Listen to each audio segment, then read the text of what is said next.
நிகிதா வணக்கம். பெங்களூருவில் ஒரே நேரத்தில் 3 பேர், ஒரே குடும்பத்தை சேர்ந்த 3 பேர் படுகொலை செய்யப்பட்ட சம்பவம் மிகப்பெரிய ஒரு அதிர்ச்சியும் சோகத்தையும் ஏற்படுத்தியிருக்கிறது.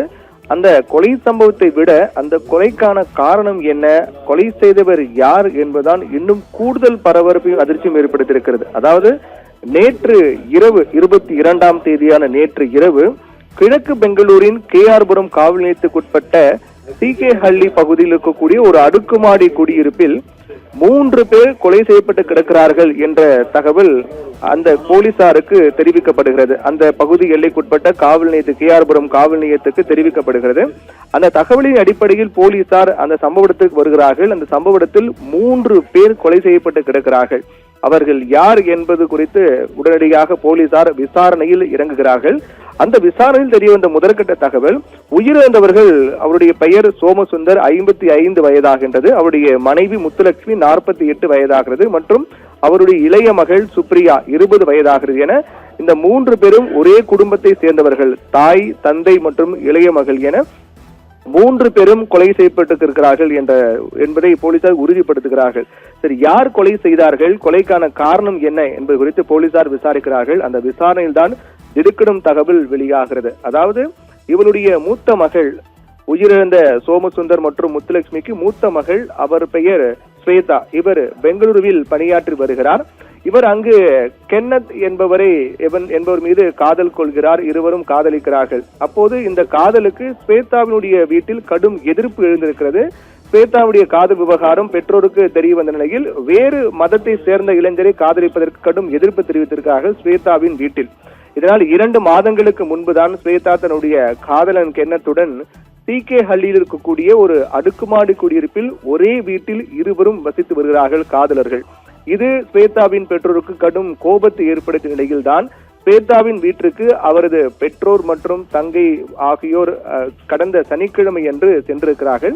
அவருடைய தந்தை சோமசுந்தரம் தனது ஊருக்கு உடனடியாக சென்றுவிட்டு நேற்று இரவு 7:30 மணிக்கு மீண்டும் ஸ்வேதாவின் வீட்டிற்கு, அந்த அடுக்குமாடி குடியிருப்பு வீட்டுக்கு வந்திருக்கிறார். அதற்கு பிறகு அவருடைய இளைய மகளை அழைத்துக் கொண்டு அருகில் இருக்கக்கூடிய கடைக்கு சோமசுந்தரும் அவருடைய இளைய மகளும் செல்கிறார்கள். அப்போது வீட்டில் முத்துலட்சுமி மட்டும் இருந்திருக்கிறார். இந்த காதல் விவகாரம் தொடர்பாக முத்துலட்சுமி, அவருடைய மகள் ஸ்வேதா இருவருக்கும் இடையே வாக்குவாதம் ஏற்பட்டிருக்கிறது.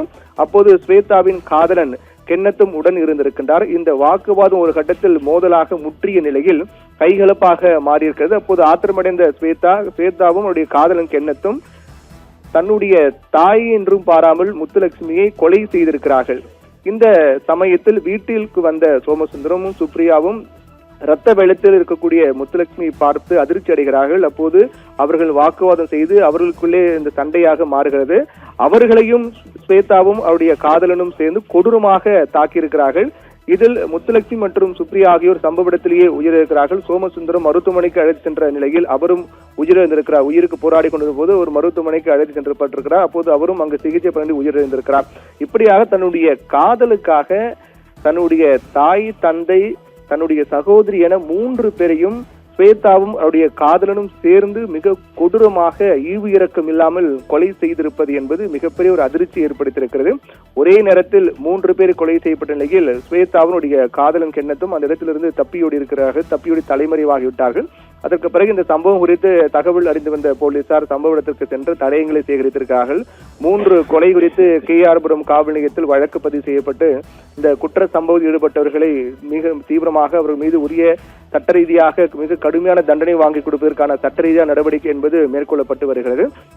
இந்த சம்பவம் நடைபெற்ற தொடர்பாக அங்கிருந்தவர்கள் கொடுத்த தகவல் என்பது எப்போதும் போல ஸ்வேதா மாலை வாக்கிங் சென்றுவிட்டு வீடு திரும்பி இருக்கிறார். இந்த சம்பவம் அதற்கு பிறகுதான் நேற்று இரவுதான் நடைபெற்றிருக்க வேண்டும். 3 பேரும் கொலை செய்யப்பட்டது குறித்து அதற்கு பிறகுதான் போலீசாருக்கு தகவல் தெரிவிக்கப்பட்டிருக்கிறது. அதாவது அப்போது அவர்களுக்குள் ஏற்பட்ட வாக்குவாதம் காரணமாக தன்னுடைய காதலுக்காக தாய், தந்தை, சகோதரி என 3 பேரையும் ஸ்வேதா மற்றும் அவருடைய காதலன் என இருவரும் சேர்ந்து கொடூரமாக கொலை செய்யப்பட்ட நிகழ்வு என்பது மிகப்பெரிய ஒரு அதிர்ச்சி ஏற்படுத்தியிருக்கின்றது. நிகிதா.